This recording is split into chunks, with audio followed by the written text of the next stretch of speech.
Talks of David Solomon, podcasts on topics ranging from Jewish history and the Bible to Jewish mysticism, philosophy and thought. To find out about David's talks, books and more, visit davidsolomon.online. And now, here's the lecture. Tonight I'm going to go a little bit, and I warned the rabbi of this, I'm going to go a little bit political. Some things are going to sound very relevant. And so I'm hoping not to offend anybody, but there's a lot of political correctness around, and I need to make sure that we contextualize history. And I'm only speaking about history. Any parallels between that and our current generation are purely coincidental. But if there's one thing that has always,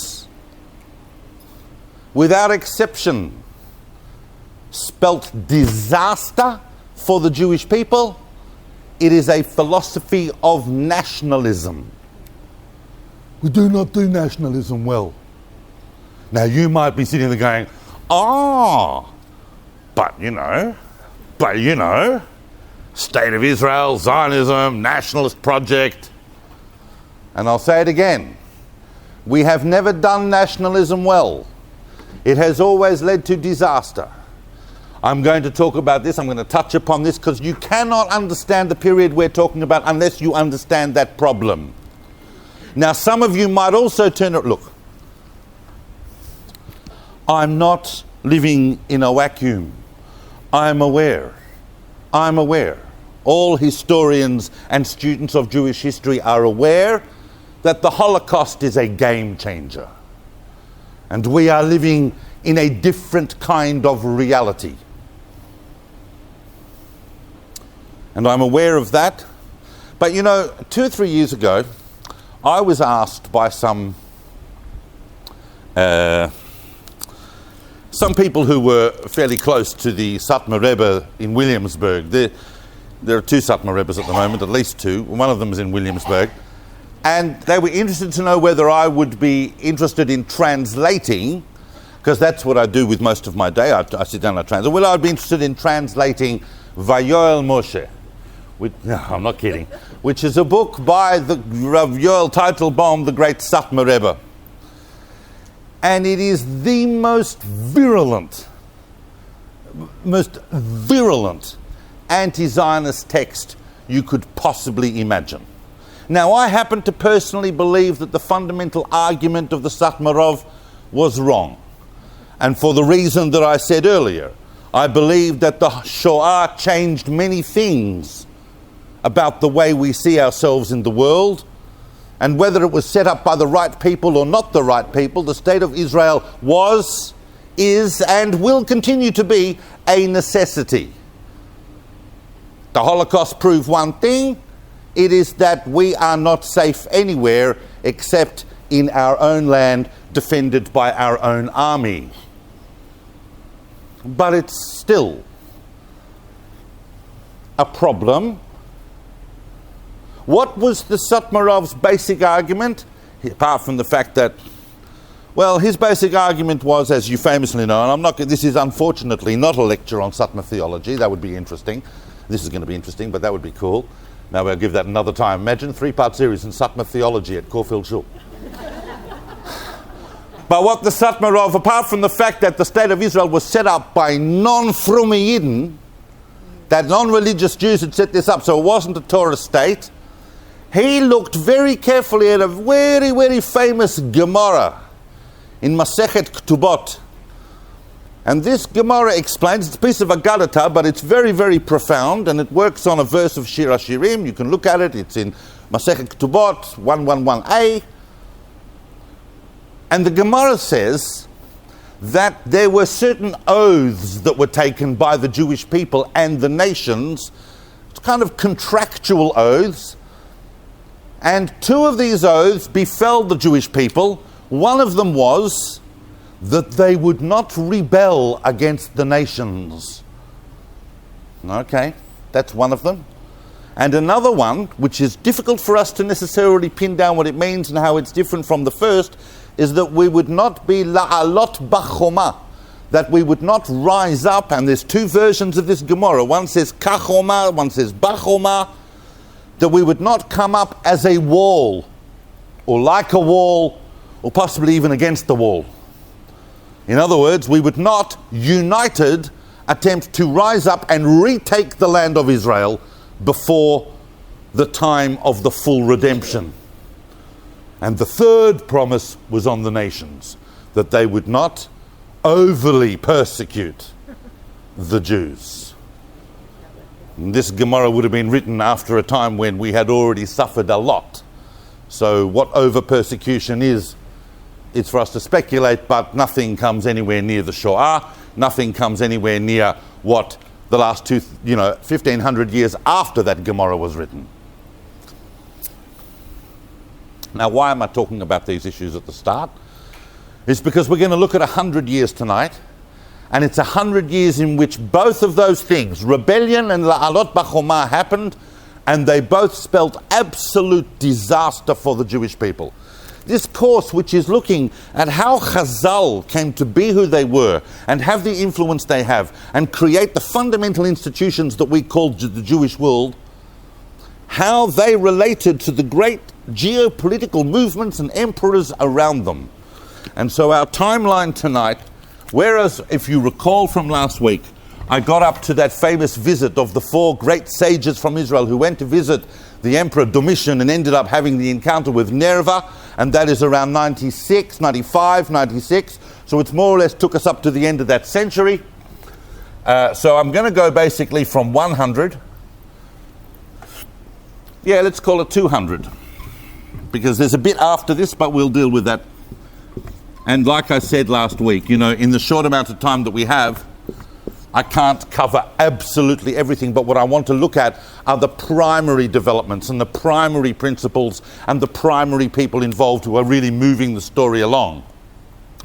It's like when they had to reduce, George R.R. Martin's books, Ice and Fire, to Game of Thrones. I mean, they put in a lot, but they can't put everything in. So in this talk, we'll just have to talk about the main episodes so that we can get the thematics coming out of them. And you will see just how relative they are to us. So, Nerva, who was kind of a shtickle, you see, this is the problem. I really, really want to shock you a little bit, because we can sit back and go, let's learn some history. And you really need to understand the cycles that work in Jewish history.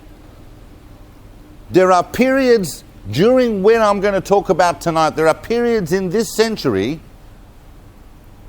and this right at the beginning is one of them, where we thought that the worst was behind us, that things were okay now. We had a horrible emperor, but now actually Judaism is being looked on a bit more favorably. Our political and social aspirations are being heard in the Roman capital. Emperors and world leaders are more favorably disposed to us now. It was an illusion. It was an illusion. It was an illusion then, and it is an illusion now.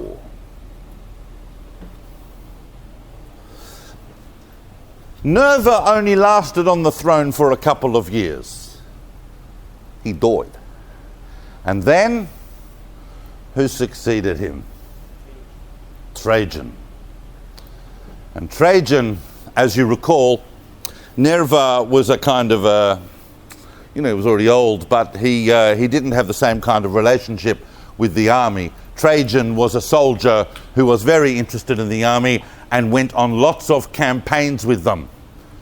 To understand Trajan is to understand an emperor that wanted, obviously you can imagine that 1,000 books have been written on Trajan and huge studies of his time and his conquests and so on. But Trajan in essence was an expander. He wanted the Roman Empire to be large and well protected. In fact, Trajan was the greatest expander and conqueror that the Roman Empire ever had. by the time Trajan, you all know what this is. There's North Africa. And may I remind us of what I pointed out last week, and it's still very, very much the case, that this world is comprised of two massive domains, one of which is the Roman Empire, and one of which, I should have done the Roman one in red and the Parthian in purple, and one of which is the Parthian Empire, east and west.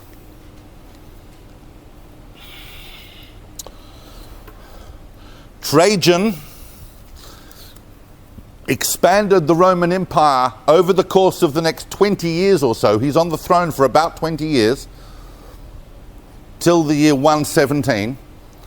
And during the course of that time, he expands enormously, even incurring into the Parthian Empire. This was a very big deal. And Trajan captured parts of the Parthian Empire and created new Roman provinces called Mesopotamia, Roman Mesopotamia. In fact, Trajan not only took what is today kind of northern Iraq, he went as far as Iran, as far as western Iran. He took the town of Shusha and so on. So he had a Roman Empire that went deep into the Parthian Empire. And that's, you got to understand about Trajan. Trajan spent most of his time fighting battles and agitating for conquests. Now, before I talk about the effect of that on Jewish communities, because that affected Jewish communities deeply. Why would it affect Jewish communities deeply? What some emperor's foreign policy is because, and it's very important to understand this, is that, as I explained last week, there are Jewish communities right throughout the Roman Empire, and there are Jewish communities right throughout the Parthian Empire, whose safety and security and existence is dependent on their loyalty to the empire in which they live. You can't be a Jewish community in the Roman Empire going, yay the Parthians. And you can't be a Jewish community in Babylonia or anywhere else in the Parthian Empire going, yay the Romans. So Jews are having to support the Parthians against the Roman incursions. And that was difficult. That was difficult. Rome had Judea. Rome had the massive Jewish communities of Alexandria, of Rome itself, of right across North Africa, and expanding out towards Europe. And these are very, very conflicting positions in the Jewish world.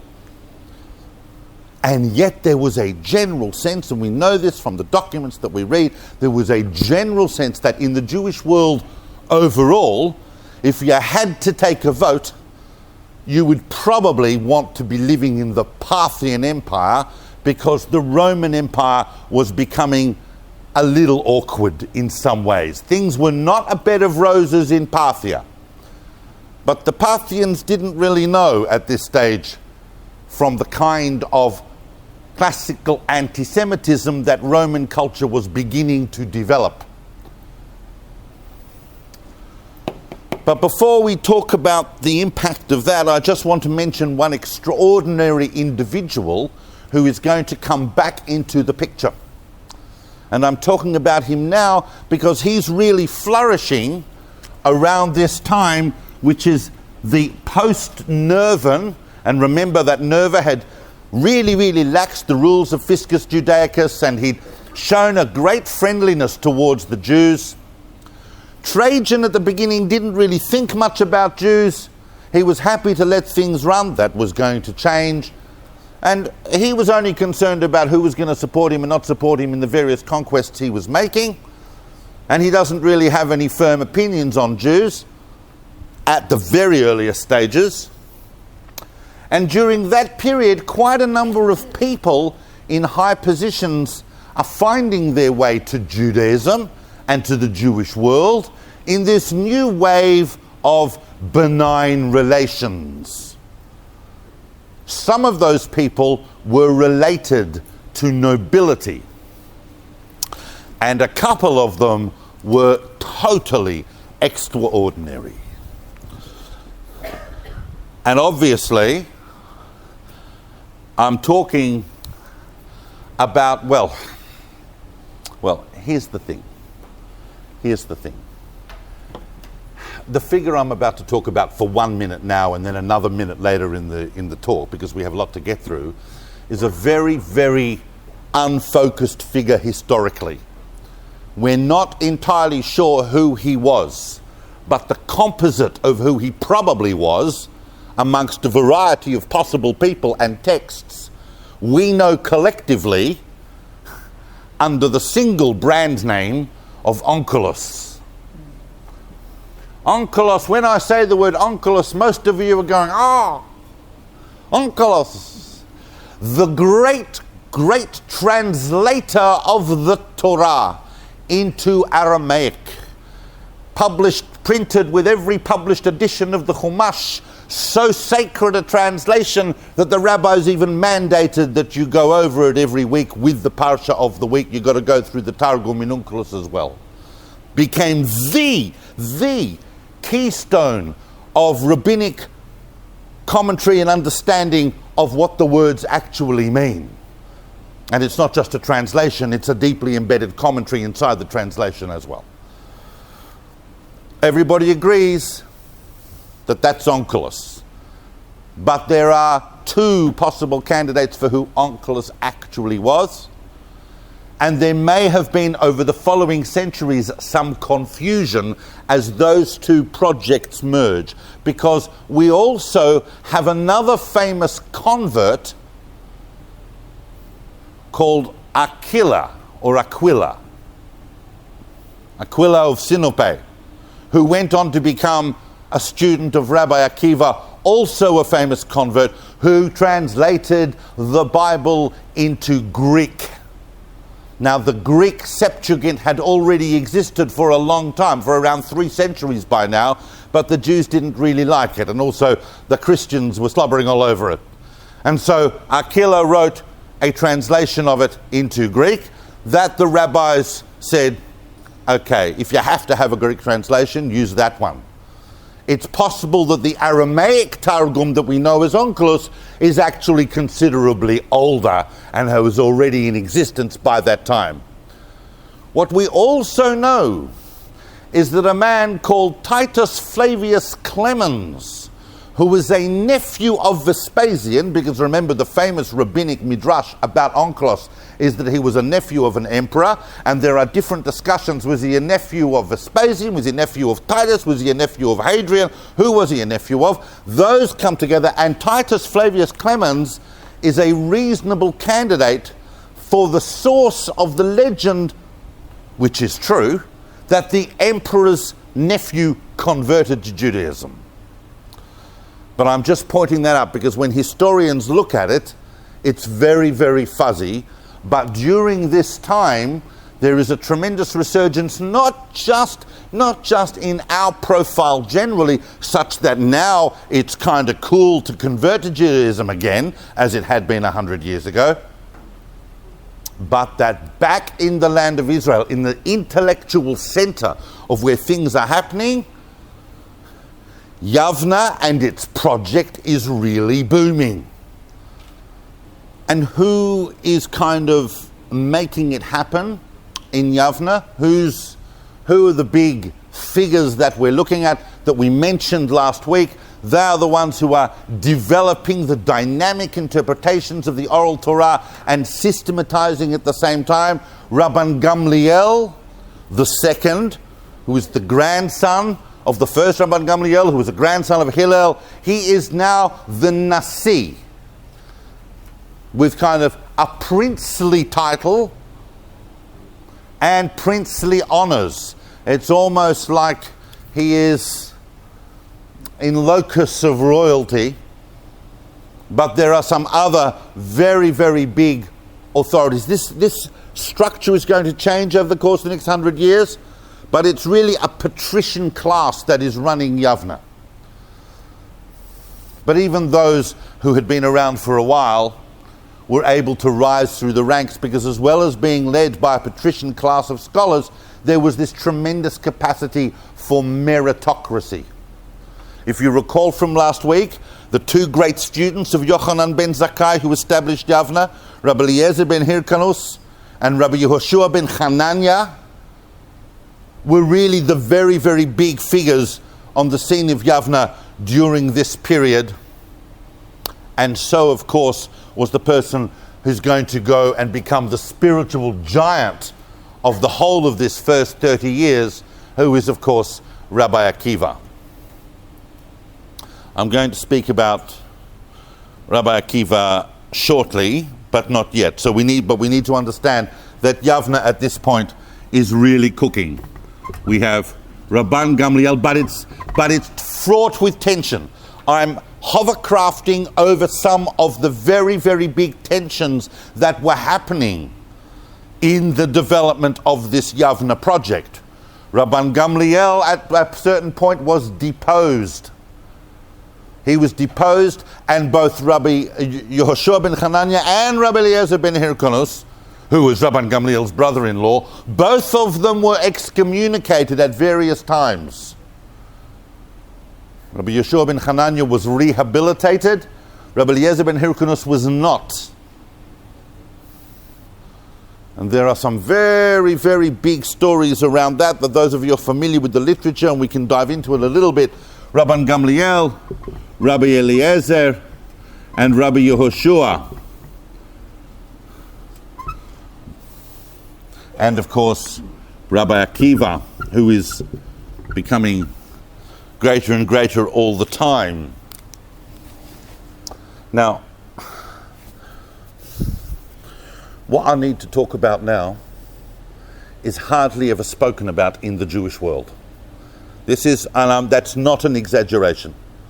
It's a historical event that's very, very difficult for us, and it's very difficult to find the sources on to get a real grip on it properly.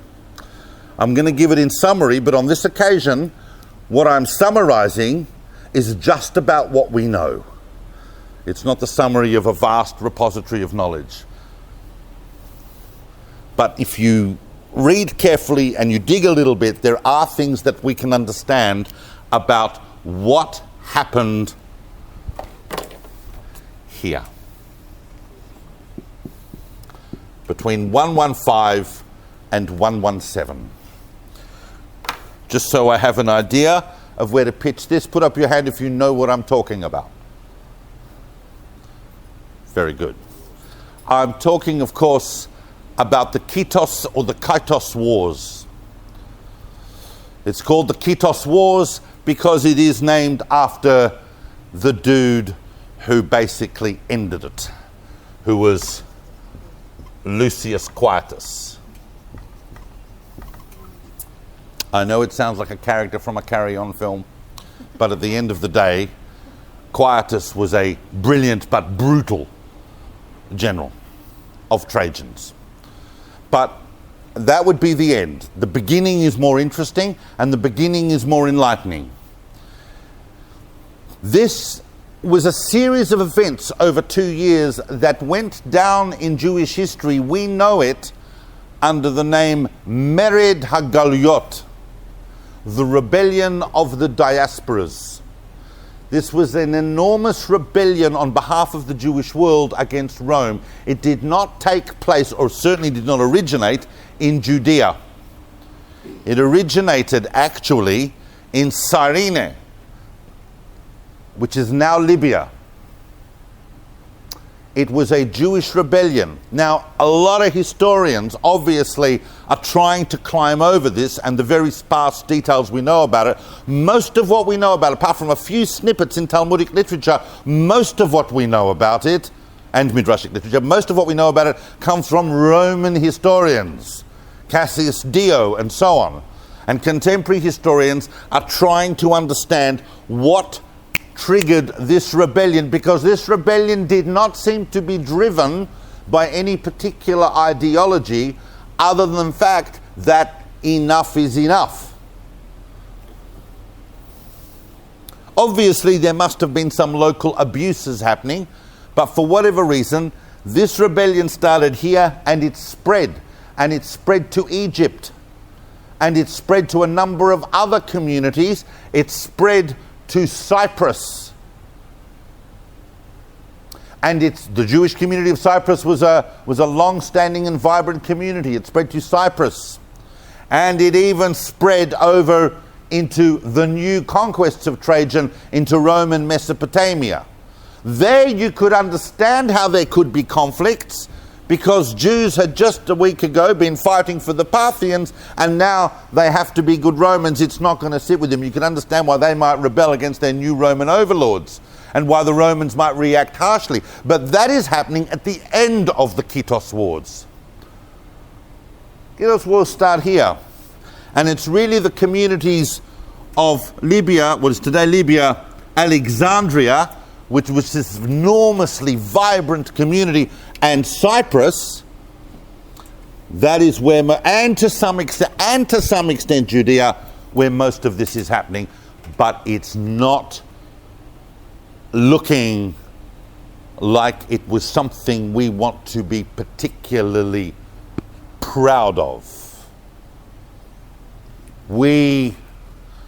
Now, first of all, we've got to bear in mind that we are reading, for the most part, Roman historians who are not necessarily our best mates.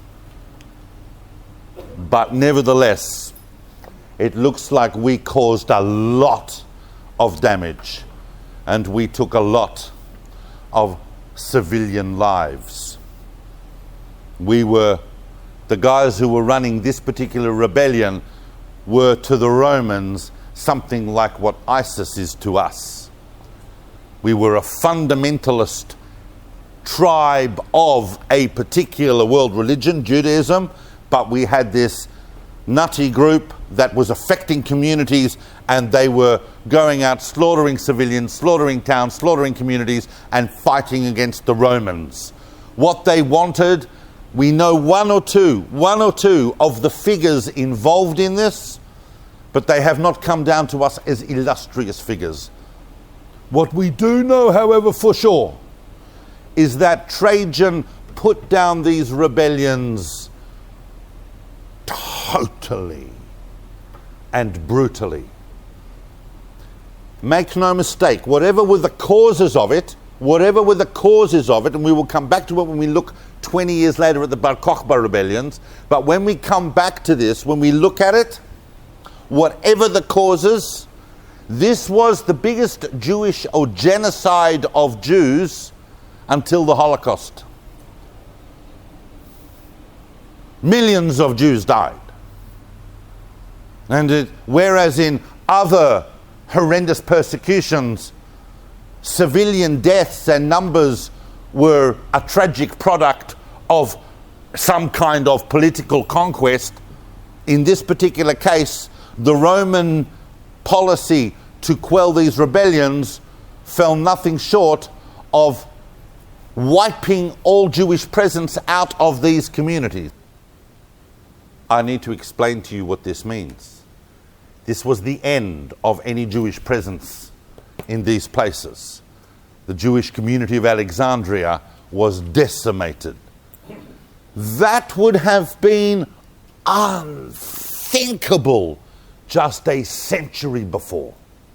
In fact, it was probably unthinkable even 10 years before. Now, some historians have said, and they've pointed to a particular moment that some claim, and around about 110, that Trajan had at some point, maybe in a tweet, promised that he would move the embassy to Jerusalem and that he would allow the Jews to rebuild the temple. I said, any parallel with our generation is coincidental. And when that did not come about, because Trajan changed his mind, and always remember, always remember, if I was to wake up in the morning and say to my family over breakfast, I think I'll let the Jews rebuild the temple, my family would say to me, just keep taking your medication. But if the Roman emperor says it, then that's like law coming out of his mouth. And if at 4 o'clock in the afternoon I turned around and I said, you know what, maybe that's not such a great idea, I don't think I'll let them build the temple, my family would say, that's great, Dad, just keep taking your medication. But when Trajan did it, and later on we'll see Hadrian does the same thing, this had a devastating effect on communities. We don't know if that was the cause of the Kito Wars rebellion, the Merid HaGaluyot, but it was a very clear case where the famous statement of Chazal that the Jewish people had undertaken an oath not to rebel against the nations. Remember, we are not allowed to rebel against the nations. We are not allowed to rebel against the nations. It's a very different thing from having aspirations for our homeland and wanting to build our own Jewish state in our own homeland. But while we live amongst the nations, however difficult it gets, unless, obviously, I'm not talking about the Second World War. That, as I said, that's outside the history of what we're talking about. But the Jewish people have had to put up with a lot of crap, and they don't rebel, because we're not allowed to rebel. That's part of being in the diaspora. Alternatively, it may have been some great wave of nationalism that wants to go back at the end of the day. Why? Why are we not trying to... Is God not on our side? Surely God doesn't want us to be living amongst the Romans and the Egyptians and the Babylonians. He wants us to be in our own land. The community of Cyprus was nothing short of a complete and absolute genocide. In fact, the Romans banned Jewish presence from Cyprus completely. Any Jew found in Cyprus after Trajan for hundreds of years was to be put to death. Even if they arrived in Cyprus by accident. Because the boat they were on got blown off course and ended up in Cyprus. If you were a Jew in Cyprus and that happened to you, they would kill you. No Jews were allowed in Cyprus on pain of death, for any reason whatsoever. These were some of the outcomes. Now, you might think, well, that's just the beginning for Trajan. That was his turning point. That's when he became, started his wars against the Jews. But Trajan never really had a chance to do that, because right after that, Trajan died. Trajan died.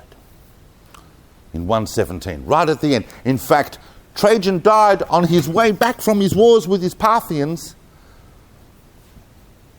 and Hadrian comes in. And Hadrian is a very, very different person from Trajan. And Hadrian is a very, very complex person. And the first thing Hadrian did, he said, we're going to have a completely different policy for the Roman Empire. We're not interested in conquests anymore. We are interested in consolidation. I want a calm empire. I want a big empire, but it doesn't have to be as big as Trajan's. I would rather have a slightly smaller empire, but one that I know is living under Pax Romana and is not causing me headaches. So the first thing Hadrian did was he ceded back to the Parthians the provinces that Trajan had taken. Simply gave them back. Says, I don't need them, they're too much trouble. And consolidated. What is the most famous archaeological monument of Hadrian in the world? His wall. His wall is a classic example of Hadrian. His wall sits separating England from Scotland, because that wall says, this is as far as the Roman Empire comes, and on the other side it's not the Roman Empire, it's barbarism, and they can do what they do, but here, the minute you step over here, you're in the Roman Empire and you're subject to Roman law. So Hadrian was a consolidator. By the way, just before I launch into Hadrian and his era, because that's going to take up most of the rest of my time this evening, is talking about Hadrian. I just want to go back to the Trajan era because I just want to look at Yavne for a bit. Obviously, Yavne was seriously under pressure during the Kito Wars. The wars were not specifically centered, as I said, in Judea. The Romans were very, very much poured a lot of military presence into Judea to make sure that the Jews living in Judea did not think of rebelling again just because their compatriots in the diaspora were rebelling. But they were under very strict conditions. In fact, at a certain point, Quietus had made a siege of one of the major towns where a lot of the rabbis were living, which was, of course, the town of Lud. And living in Lud at the time was Rabban Gamliel, who by this time was obviously very old, very senior. He's more or less towards the end of his life. And he made a very famous decree saying that the people inside Lud were allowed to fast, because fasting was one of the things you do when you're having those sorts of difficulties, like a Roman siege, but they were allowed to fast even on the days of Hanukkah. It became an interesting psak, because obviously people were even conflicted about that. That may also be the time during the Kito Wars where we see some interesting enactments come out of Yavne, one of which was, interestingly enough, I'm sure some of you will know this. Why do we blow the shofar on Rosh Hashanah in Musaf? Why don't we blow it in the morning service of Shacharit? Why do we blow it in Musaf? Because they did not want to literally alarm the Romans, who might have thought that the sound of the shofar was the sound of rebellion. If you do it a little later in the day when you've already been in synagogue for 2 or 3 hours, then okay, that's the way the Jews pray. But if the Romans get woken up to the sound of that, it's not going to, the optics are not good, as they would say today. So enactments like this, we can see the pressure. And once again, Rabbi Yeshua ben Hanania, by the way, Rabbi Yeshua ben Hanania is obviously growing in strength. He is now together with Eliezer ben Hyrcanus, who then passes away, but then Eliezer ben Arach and Eliezer ben Azariah, these are the great figures of this period. Now I'm going to talk for a minute about the giant of the period, who I mentioned before, who is, of course, Rabbi Akiva. And we literally could speak now for several hours about Rabbi Akiva, and it's a very, very difficult life and career to summarize. I've spoken about Rabbi Akiva in dedicated talks and interspersed in other topics and so on. He comes up in a great, vast variety of topics. What I'm focusing on in this particular series are 2 things. One is geopolitical relations that the Jewish world has with the wider world in this period, but also with a focus on the development of what we come to know as Rabbinic Judaism, the development of the project of Chazal. And that is what we were focusing on. And what's important to understand in that context is that Rabbi Akiva himself is not working in a vacuum. Rabbi Akiva, as you famously know, turns up at Yavne well before this, we know, because he's already on the voyage to Nerva. So he's already a big sage during the 90s. So possibly, well, the dates are difficult to really pin down, but possibly 20 years earlier, maybe sometime not long after the destruction and the establishment of Yavne, Rabbi Akiva has turned up at Yavne, and he has turned up because he wants to study Torah. And he is a complete ignoramus. His family have been ignoramuses for some time. He's an itinerant shepherd, can't even read. In a society which has almost 100% literacy, this guy can't even read. And he turns up And he's not 15, and he's not 25, and he's not even 30, but he's 40. And he becomes the most celebrated mature age student in Jewish history, because he has such an accelerated perception of what it is that he wants to achieve and what it is that to study and to understand, and such a devotion to Torah that it takes him 20 years, but he becomes a massive sage.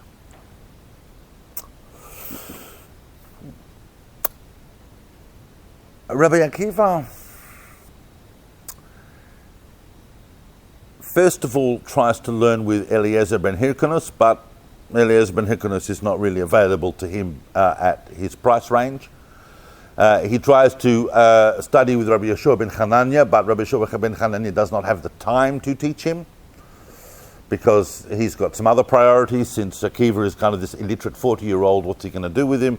He ends up studying with two very, very reputable sages called Nahum Ish Gamzu and Rabbi Tarfon.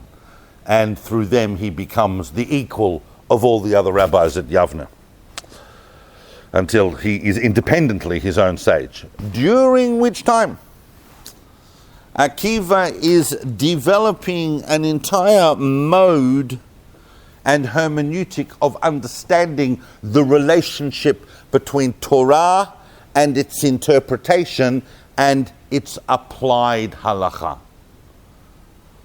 And it is very much in contrast to the other great figure that is also being, on the rise during this period, Rabbi Akiva's kind of, I don't want to say adversary, because they weren't adversaries in the traditional sense, but intellectual opponent, if you like, who was, of course, Rabbi Ishmael. His father was Ishmael Cotton Gold. We understand. You need to realize that the entire structure of the Asara Harugei Malchut, the 10 martyrs, is it doesn't work. No. It's a fictionalized composite. It may well be. No. It's not. It may well be. All of those rabbis were martyred, but they could not have been martyred during the same generation. Yeah, it is a bit trippy when you realize it, but that's just the beginning of your journey into trippiness. Now, Rabbi Akiva and Rabbi Ishmael have a very, very different philosophical approach to Judaism. Obviously, they are both great spiritual sages at Yavne, so it's not like they're in different religions, but they have different ways of interpreting the Torah, because they have different understanding of what the Torah is as a text. Rabbi Akiva famously regarded every single letter and word of the Torah as precise, exact, and necessary. If the Torah says, Bereshit bara Elohim et hashamayim ve'et haaretz, and not Bereshit bara Elohim shamayim va'aretz, there's a reason for that. Every single letter, and every time a word is doubled, and every time it's expressed slightly differently from the last, there's a reason behind that. And therefore you were able to seek to anchor your interpretations in this massive common law that was being handed down orally. How could we underlie that with principles of interpretation? By making sure that everything that we're saying in our dynamic interpretation of the Torah can be founded on some textual element. That's going to be, if you like, the hanger on which we are going to thread all of our interpretations. Rabbi Ishmael, on the other hand, believed that the Torah was written in the ordinary language of people. If it expressed something a certain way, it's because it expressed it that way. What we're looking at here is the message behind it. How do we interpret? We interpret through logic. And Rabbi Ishmael took the 7 rules of interpretation that had been developed by Hillel, and he expanded them to the famous 13. They are logical principles, some of which are very, very well known to you. If it says it in this place, then it most definitely says it in this place. Applies to here. If it says it in that context, I can extract that and apply it to there. If there's a major topic discussed, then the next time it's discussed, I can make derivative arguments about the relationship between the general and the particular. These kinds of interpretive, logical, systematic arrangements. And both of these views of Torah are going to eventually contribute to what is going to become the project of the Mishnah. Rabbi Akiva is the first to really kind of systematize and condense all of these teachings into some kind of text, not yet written down, but some kind of formulaic body of work that can become definitive. I also, for a minute, during this period here, just before I go into, the events, I want to talk for a minute about a very, very interesting aspect of Yavne and the project that was emerging, which is that which, unfortunately, due to the following several hundred, if not thousands of years of absolute crap we've had to endure, could have actually been something that could have been nourished and grown into something very dynamic, that only now we are maybe recapturing, apart from what I spoke last week, the fluidity of Rabbinic Judaism in its Tanaitic phase, which is an energy that I think anybody would want to recapture, the ability to say the Torah is telling us how to live and to interpret the Torah according to the Kvod HaAdam, the dignity of the human being, and to feel free enough to be able to make dynamic interpretations. Because most of the leaders of the Jewish people of this world were very, very big liberals. But another interesting aspect of it is the involvement in all aspects of Jewish spiritual life of women. I do not believe that there was any period in Jewish history until now that has not just stood up and said, oh, we have to include women, we have to respect women, and given some strange, empty apologia about how, no, women are much more spiritual than men, that's why we exclude them. Some of the women involved in the lives of the Tanaim were phenomenal. And once again, we don't have time to delve into this deeply, but I want to raise this as an interesting facet of this period. And it's not just the one you're all thinking about.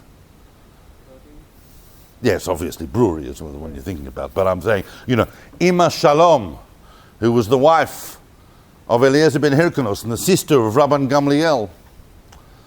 Women like Rachel, the wife of Rabbi Akiva, who was the inspiration and motivation for his entire spiritual journey. And not to mention, of course, we did mention the great scholar Bruria, who is actually going to become more flourishing in the second half of the century as the wife of Rabbi Meir. So this generation is, but maybe they're not as zen as Hillel and Shammai, but they have a few other issues going on, but they are still interpreting the Torah dynamically. They are not afraid to get up and interpret the Torah in a very, very liberal and enlightening way, in ways I think would shock most Orthodox rabbis today. There were rabbis who were saying to entire communities not to observe certain commandments in certain areas because it was hardship. They weren't afraid. They had the Torah, the famous Avana Vachnai incident that we don't have to go into right now, when the rabbis basically excommunicated Eliezer ben Hyrcanus because they said, we don't care what God says, it's what we say. These rabbis were fearless in their spiritual quest to bring spirituality to people's lives. Now, we looked at the whole concept of mered the whole concept of rebellion and how that ended. Tragically, awfully, and with horrible repercussions for the Jewish world, because after that time, Trajan died at the end of the Kito Wars, but we got Hadrian, and Hadrian's a consolidator. And what's interesting is that for the first, I would say, I don't think I'm too out of field historically to say that for the first decade, more or less, things were holding in a holding pattern with Hadrian. He wasn't necessarily the enemy of the Jews for the first decade. But at some point in the late 20s of the 2nd century, at some point in the late 120s, there was a shift. There was a shift. Now that shift didn't happen overnight. Some people want you to believe that Hadrian did what I said earlier and got up at breakfast and said the Jews can rebuild their temple, and by lunchtime he was saying no. It wasn't quite like that. It was a gradual erosion of our relationship with Hadrian. We became a little confident with it, and we had certain expectations about that. Hadrian, in around about 130, made a visit to Judea. And it was during his sojourn in the East, because during the whole of that year, 130, 131, Hadrian is wandering around here in the eastern provinces of the Roman Empire. And obviously everybody is going to try and schmooze with him and try and persuade him of different agendas and ideas.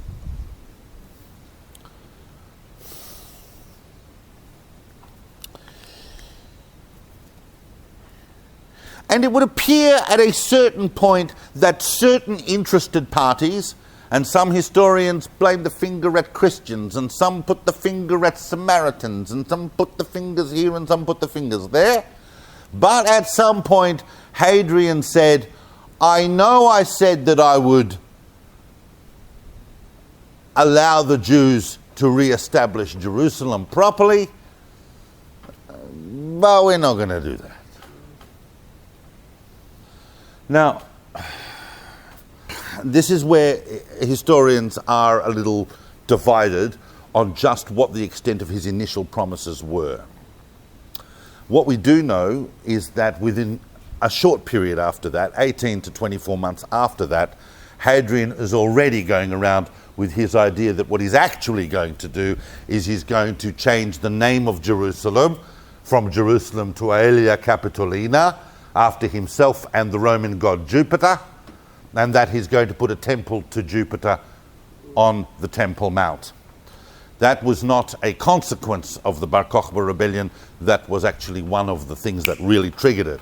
But prior to that even, at the beginning of Hadrian's kind of turn against the Jewish people, when he said, no, we're not going to build this temple, people were getting very, very restless.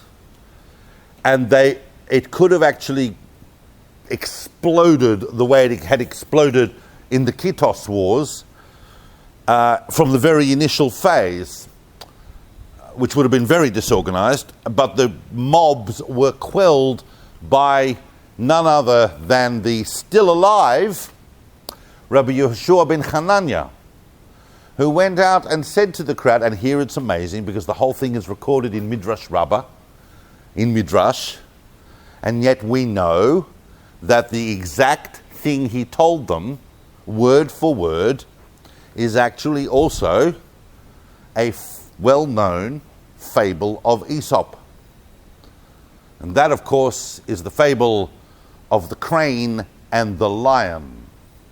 Where the lion gets a bone stuck in its throat, and the crane offers to take it out by sticking his beak right down the throat of the lion, grabbing the bone and taking it out.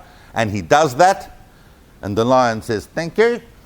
And the crane says, oh, where's my reward?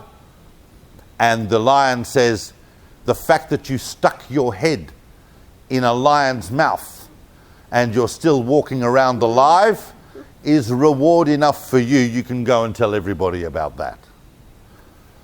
And that's what Rabbi Yoshua ben Hanania said to the populace. Let's not push it. Rome's not killing us, so he's not going to build the temple. We're not as good of friends of his as we thought we were. But let's just consider ourselves lucky that we had an encounter with Rome at the highest level, and we got away with it without too much trouble. Hadrian's attitude towards the Jews devolved from there, because we did start getting restless, and were not satisfied with just being a nice, obedient Roman province and just being thankful that we could just get on with our daily lives. And we started being a shtickle archi-parchi over there. And that then set in chain of motion a series of very, very bad relational steps with Hadrian that I won't need to go into all the details because you're familiar with them, but basically it starts with a total ban throughout the Roman Empire on circumcision. Then Hadrian has a few other bans, and they lead to the point where he is obviously banning public education of Jews, any Jewish education, banning any open discussion of Judaism was banned. That was the full shmud. That was, it's now illegal to be Jewish. And under those conditions, you don't really have a choice. You have to rebel. I mean, what are you going to do? And obviously, you know, Tyrannus Rufus and various very, very severe governors that were brought in by Hadrian to ensure the control of the population. Hadrian was going to build his temple to Jupiter. He built it. Judaism was now banned. If the Jews didn't like it, then they didn't like it. But that's what was happening. Rabbi Akiva, of course, was by now backing Bar Kokhba's organized rebellion. And Bar Kokhba's organized rebellion meant that this wasn't some sort of happenstance, crazy kind of protest. This was a serious rebellion with an army, tactics, with everything. And I've got to tell you, they had some very, very impressive early results. Hadrian, of course, had gone back to Rome by this stage. This is 132. But there were entire legions that were wiped out by Bar Kokhba. Hey, dude was serious. And also he had forced conscription amongst the Jews that were living in Judea. You had to be part of the project. So much so that Bar Kokhba, of course, was able to establish an independent state of Judea with himself as Nasi. Minting coins, giving people passports, all sorts of things. And Hadrian, of course, reacted as Hadrian. By the way, just so you know, just so you understand the personality of Hadrian. Anyone know anything about the personality of Hadrian? What he was like? Some of his habits? Like this one. He lived in Rome, or just outside Rome, on an island. You could only get to it was just at night. Every night he went across this bridge thing and lived on an island surrounded by water, just him and his dogs. He was almost impossible to assassinate. He was a bit paranoid, like all Roman emperors, and with good reason. Hadrian didn't like the Jews. He thought circumcision was an ultimate barbarism. He thought their idea of one God was ridiculous. He thought they were insubordinate. Obviously also thought they were lazy because they rested every week.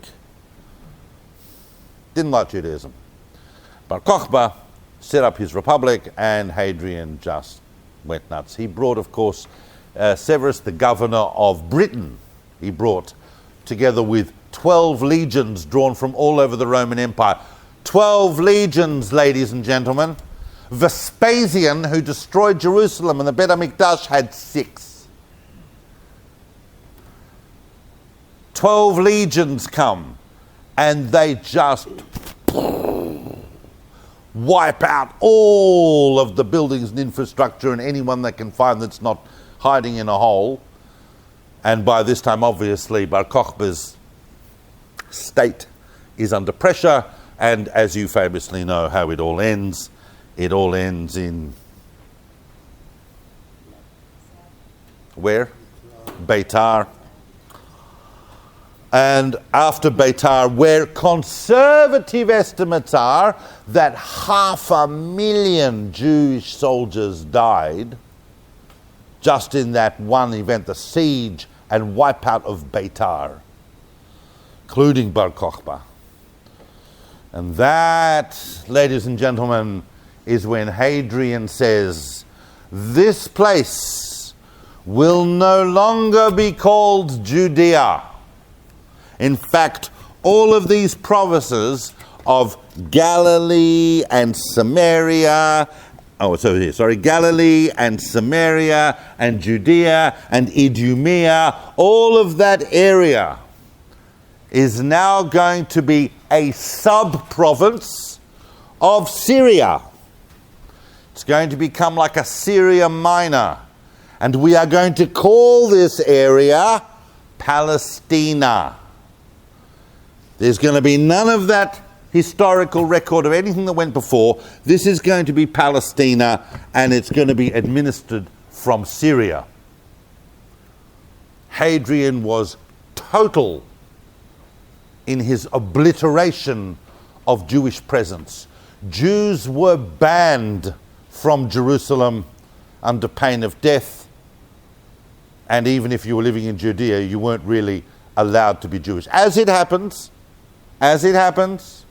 Hadrian's going to die in 3 years' time, but that period was amongst the harshest persecutions that the Jewish people have ever gone through. All of the intellectual class of the sages that could be found, those that didn't either escape over to the Parthian Empire or have themselves very, very convincingly hid during that period, were rounded up and killed.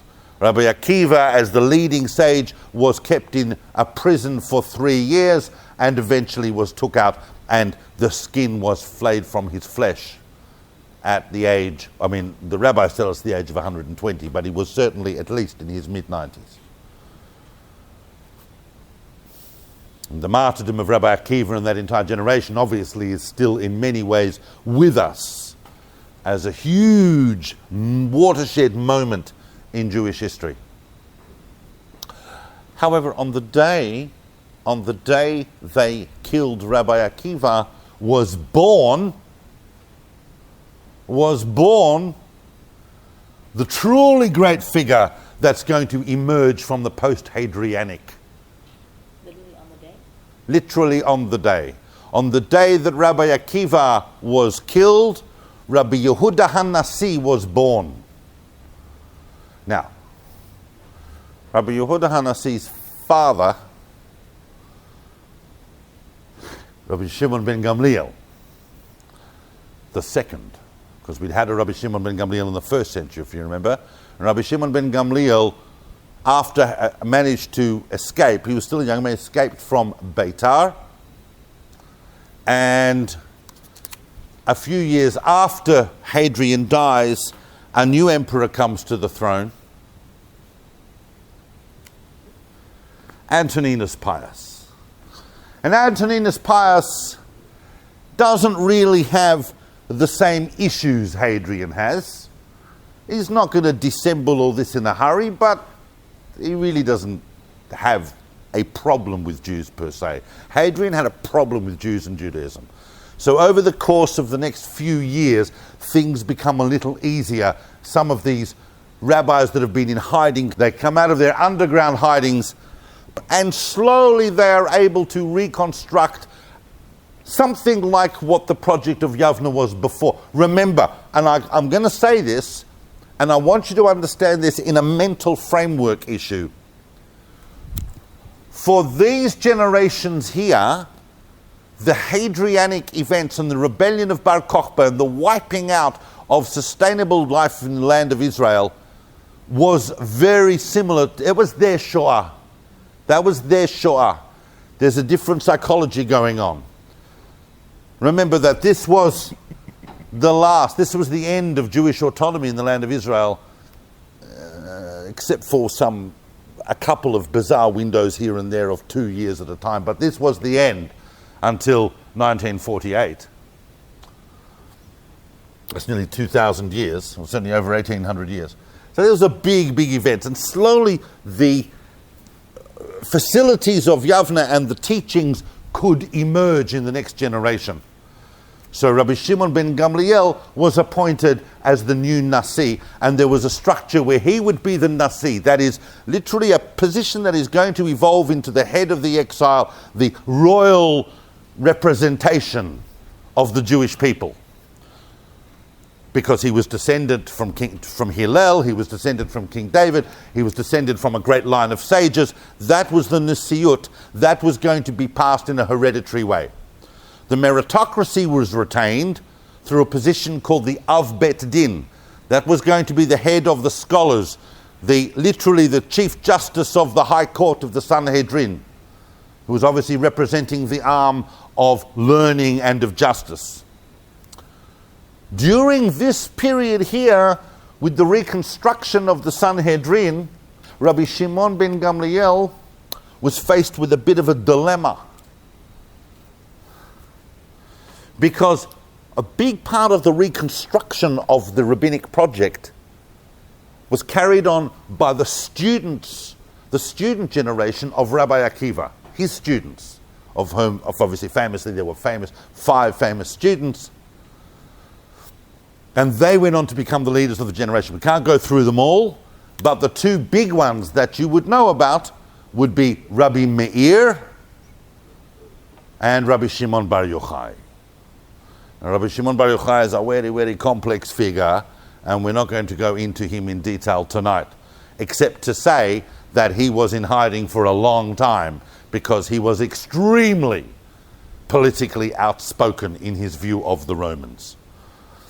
He probably had to hide longer than anyone else. Some of the other rabbis were more moderate. Rabbi Meir was probably the main receptor of this tradition of attempting to, in the school of Rabbi Akiva, of attempting to systematize the Mishnah into a body of knowledge.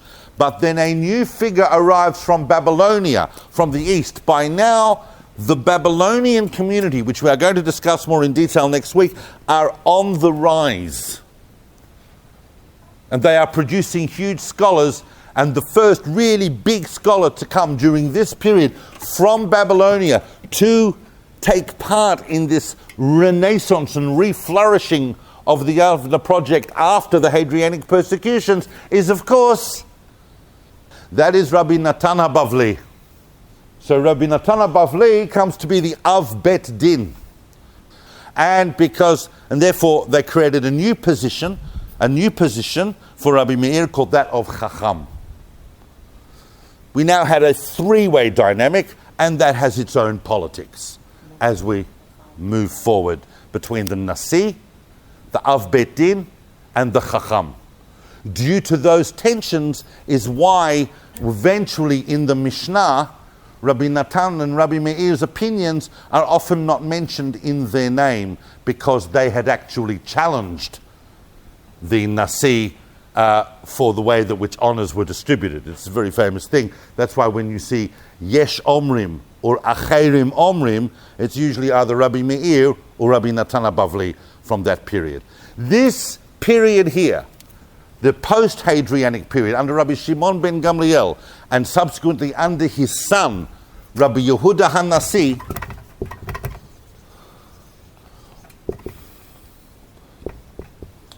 that is the real dynamic.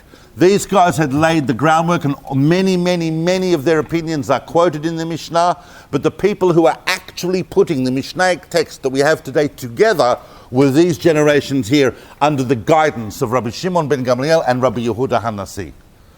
Now, I know I only have a couple of minutes left. By the way, there's something I've just remembered. I wanted to talk about Rabbi Yeshua ben Hanania. Rabbi Yeshua ben Hanania, back in the excommunication days back here, was excommunicated because he challenged Rabban Gamliel on which day was going to be Yom Kippur. Remember how I said last week that he was actually this super astronomer? Well, he worked out what was supposed to be Yom Kippur, and it was a different day, and Rabban Gamliel demanded that he appear before him on the day that he said was Yom Kippur with his purse and his staff in his hand to prove that it wasn't. It was a very humiliating experience for Rabbi Yehoshua and caused the whole of the rest of the Sanhedrin basically to depose Rabban Gamliel.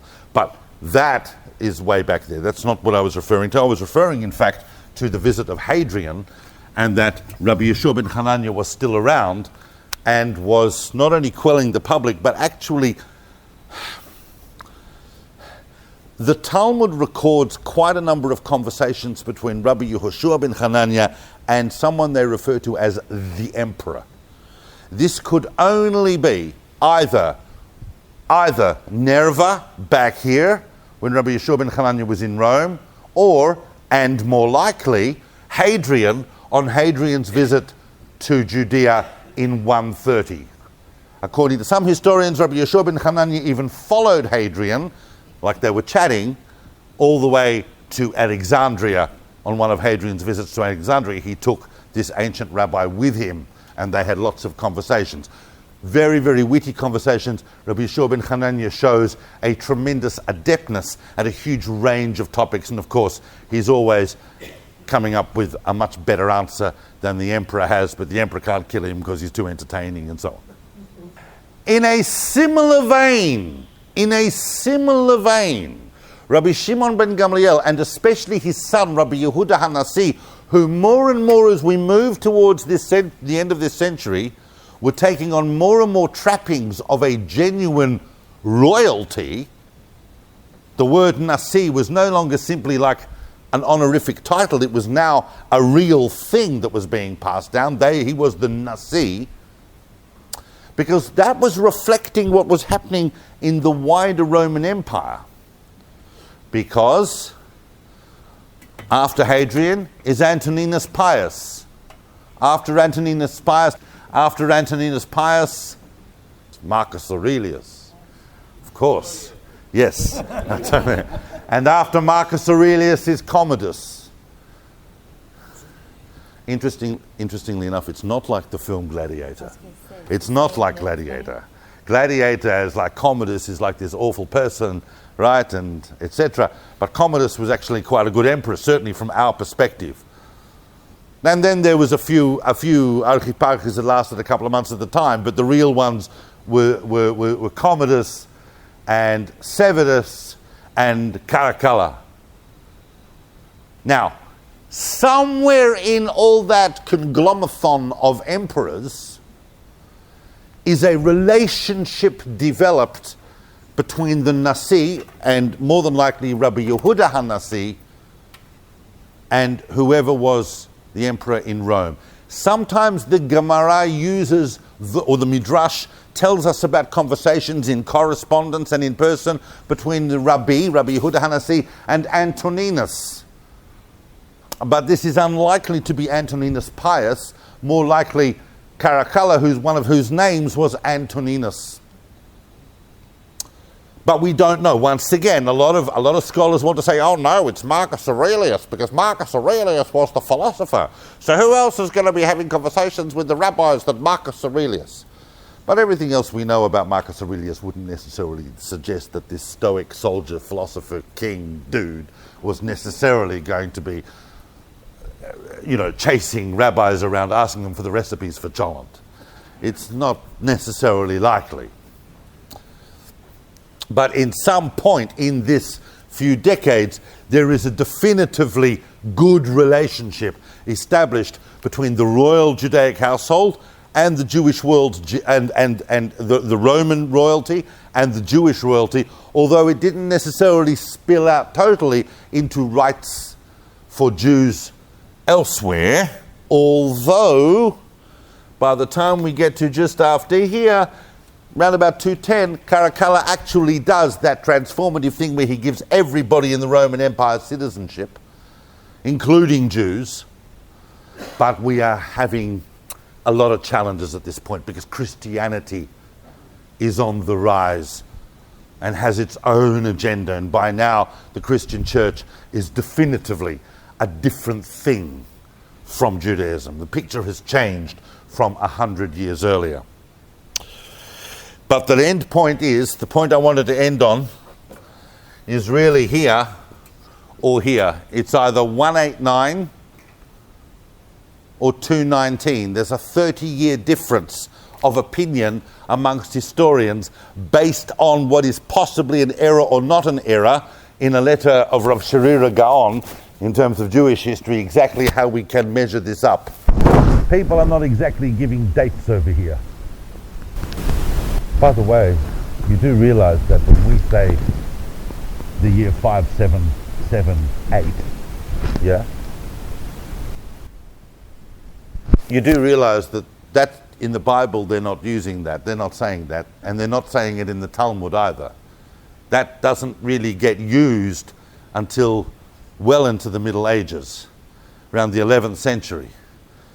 Certainly by the time of the Rambam he's using it, but those ideas, although they are based on calculations that were done during this period, because people like Rabbi Yosef Bar Chalafta, who is living in this period, in the post-Hadrianic reconstruction, are writing the histories of the world, and so they tell you that the world was created in what is equivalent to us as 3760 BCE, which means that we are now, if we follow the Gregorian calendar, in 5778 equals 2018. You follow? So it's another kind of contribution that's happening. But the big contribution, and I keep distracting myself, but I have to finish now because it's 9:30. Depending on which thing you do, but certainly at some point towards the end of the 2nd century or just after, is the publication in a written down form, the release, the editing, the revelation, if you like, or the dissemination is probably the better word, of this incredible document called the Mishnah, which is not simply created in a vacuum, but is the fruit and synthesis of all of these generations. The core of it was created by Rabbi Akiva as a textual body of work. It was inherited by Rabbi Meir and worked upon by him and Rabbi Natan HaBavli and the other sages during the time of Rabbi Shimon ben Gamliel and Rabbi Yehuda HaNasi. And under Rabbi Yehuda HaNasi's editorship, in a crisp contemporary Hebrew that we now call neoclassical, and is a really, really, really formative basis of what we now know as Hebrew, emerged the Mishnah in 6 orders that covered every aspect of life. And the Mishnah is basically the entire oral Torah written down in succinct form, in thousands of tiny passages. That's huge, because what we're going to see next week are the rabbis that took the Mishnah and went with it to Babylonia, the new thriving center of the Jewish world, to set it up as the central curriculum of the Jewish world. We were now going to study things by topic. This was like a new educational technology that they were bringing to Babylon, or to Babylonia, in deep into what is going to become the Sassanid Empire, because the Parthian Empire is about to collapse. And the relationships that we're going to be looking at between Jewish communities and global and empirical authority is going to be happening for the most part for the next 200-300 years in this part of the world, but it is incredibly fascinating. Next class, I have to take us from 200 up to 500, which will be easier than doing just a century. It's easier to do 300 years, and we can look at the thematics then. And thank you for joining me. Once again, I'll be feeling pain about all the things I didn't talk about tonight, and there are things I should have talked about, but the overview, the thematic overview that I want us to understand is how, during all of these unbelievable persecutions and demoralizations, we were able to indefatigably emerge here with one of the great contributions ever made to world spiritual and legal culture.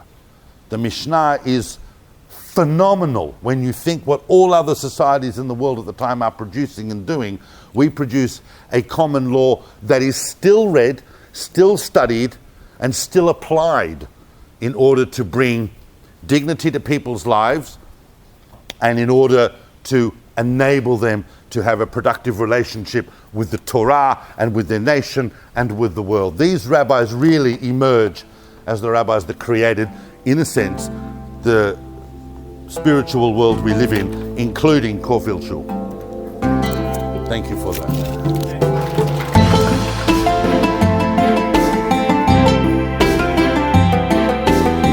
Thank you for listening. To find out more about David Solomon's books, recordings and classes, or to support his work and teachings for just a few dollars a month, visit davidsolomon.online.